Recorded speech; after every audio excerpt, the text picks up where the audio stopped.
President, John F. Kennedy.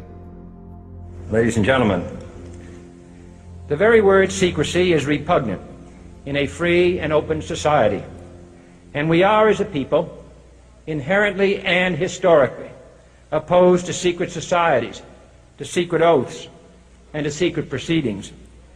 We decided long ago that the dangers of excessive and unwarranted concealment of pertinent facts far outweighed the dangers which are cited to justify it.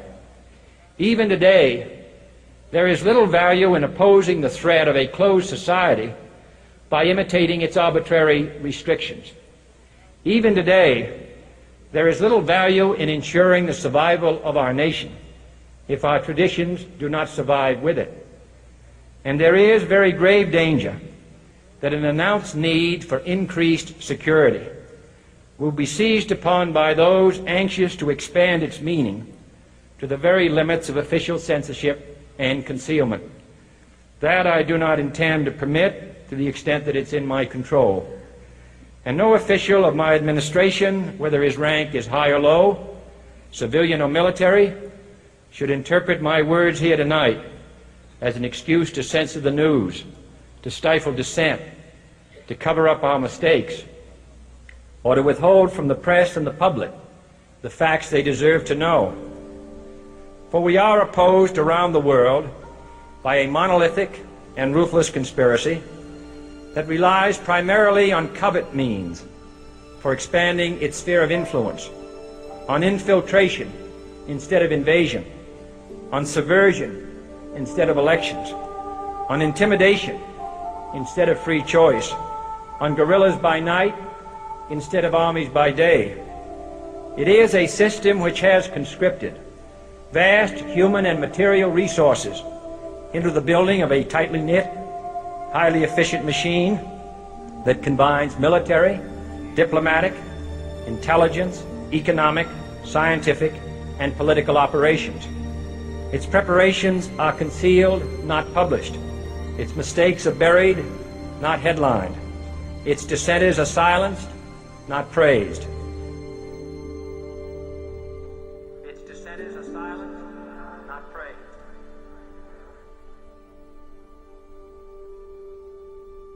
Its dissenters are silenced, not praised. Its dissenters are silenced, not praised.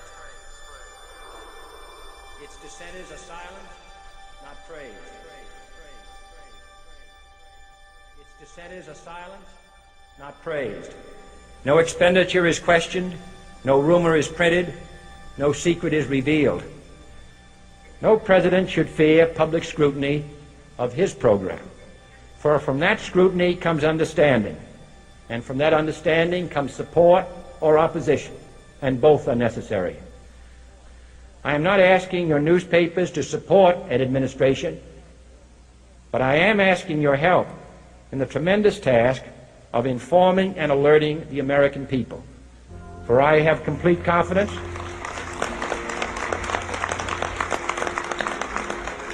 in the response and dedication of our citizens whenever they are fully informed. I not only could not stifle controversy among your readers, I welcome it. This administration intends to be candid about its errors. For as a wise man once said, an error doesn't become a mistake until you refuse to correct it. We intend to accept full responsibility for our errors, and we expect you to point them out when we miss them. Without debate, without criticism, no administration and no country can succeed, and no republic can survive. That is why the Athenian lawmaker Solon decreed it a crime for any citizen to shrink from controversy. And that is why our press was protected by the First Amendment, the only business in America specifically protected by the Constitution, not primarily to amuse and entertain, not to emphasize the trivial and the sentimental, not to simply give the public what it wants, but to inform, to arouse, to reflect, to state our dangers and our opportunities, to indicate our crises and our choices, to lead, mold, educate, and sometimes even anger public opinion. This means greater coverage and analysis of international news, for it is no longer far away and foreign, but close at hand and local. It means greater attention to improved understanding of the news, as well as improved transmission. And it means, finally, that government at all levels must meet its obligation to provide you with the fullest possible information outside the narrowest limits of national security. And so it is to the printing press, to the recorder of man's deeds, the keeper of his conscience, the courier of his news, that we look for strength and assistance, confident that with your help, man will be what he was born to be, free and independent.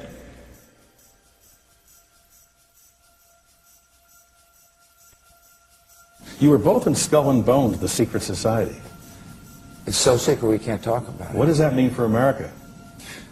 The conspiracy theorists are going to go wild. I'm sure they are. I don't know. I haven't seen the web. Number 322? You both were members of Skull and Bones, a secret society at Yale. What does that tell us? Not much, because it's a secret.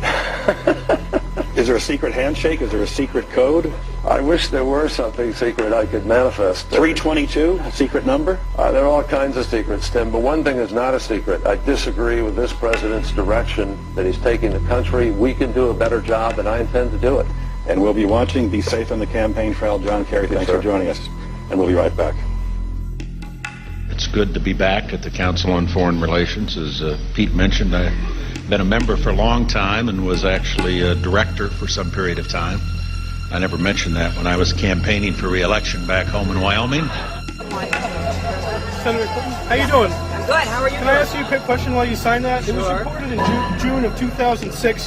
You attended a meeting in Ottawa, Canada, the Bilderberg Group. Can you comment on that? What's going on at the Bilderberg meeting, and what do you guys talk about up there? I have no idea what you're talking about. Yeah, you do. It was reported you were up there, and people saw you up there. I just want to know what you guys talk about and meet about up there. Sir, I don't know. Why are they such top secret meetings? I have no idea what you're talking Your about. husband went to a Bilderberg meeting too. I'm just wondering. I'm not being rude or anything. No, I just want to know what happens at these meetings. Well, since I wasn't there, I have no idea. Okay, thank you, Senator. Thank you. How are you? There you go. Thank you very much. Listen, I am a happy member of the Bohemian Grove. I like the folks who come there, and it's really inappropriate for me to talk about the group beyond that. Thank you. Have you been there for the ceremony with the cremation of care? Frankly, I don't think that's something I need to talk to you about.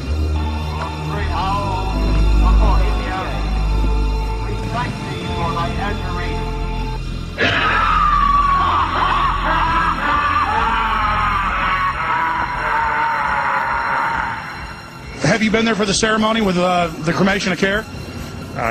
Frankly, I don't think that's something I need to talk to you about. Really? That's right. Well, I'm Alex Jones, and I snuck in there in 2000. I'm the guy that blew it wide open and got the video. It's been on national TV. Well, I disrespect you for that. You do? I do. But it's a lot of big public officials going in there. Don't we deserve to know? I don't know anything about you, and I don't know anything about your film. But if you go in there with an understanding, you violated that understanding by releasing that film, and I don't respect you for that. Really? But we have public officials. I'm sorry, you took an understanding when you went in there that you would not do that film. And did you have an understanding when you went in there? No. Did you crash it? Yes. Yeah, and it has no trespassing signs there too, doesn't it? No, they put them after. Oh, I'm sorry. I'm sorry, sir. I've been there before. I know what the circumstances are, and I'm sorry you violated the understandings. That was not a gentlemanly thing to do. But what about the ritual? Is the ritual gentlemanly?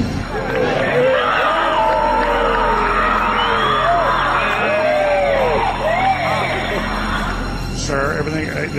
I don't owe you this comment. I know. This is what's called ambush journalism, and I disrespect you for that as well. So thank you and goodbye. The ritual? That's none of your damn business. Oh.